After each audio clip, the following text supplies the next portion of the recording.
أما أنا فهذا جوابي لكل من لا يعرفني، وهذه هويتي الشخصية بكل الفخر والتواضع لله القدير. أنا النوبي، حفيد أول أنبياء الله من نسل آدم عليه السلام، والذي يذكره الله في كتابه العزيز بقوله: واذكر في الكتاب إدريس إنه كان صديقا نبيا ورفعناه مكانا عليا. صدق الله العظيم. معنى كلمة إدريس بالنوبي هي رجل العلم.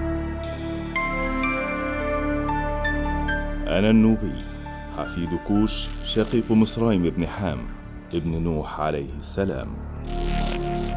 أنا النوبي، حفيد إخناتون، وأول من تنبأ بوجود محرك للكون واعتقده الشمس، ولكنه لم يسجد لها.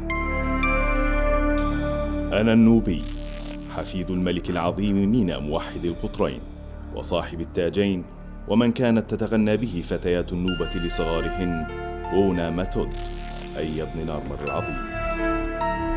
أنا النوبي، حفيد الملكة النوبية الجميلة نفرتاري، زوجة الملك العظيم رمسيس الثاني والذي شيد معبدا لها.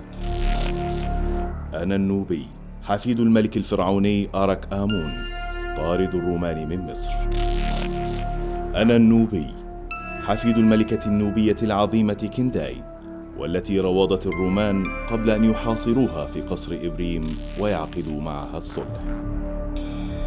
أنا النوبي، حفيد الملك النوبي العظيم هاركاريوس، والذي عبد الله ووحده في وقت عبد فيه الناس الأصنام والمجوس النار.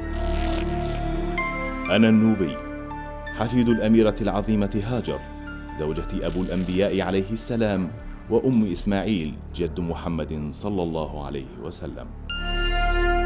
أنا النوبي، الذي لم يكن بين أبنائه في يوم من الأيام قاتل أو معدم أو سارق أو من عبادة الأصنام، فلله الحمد.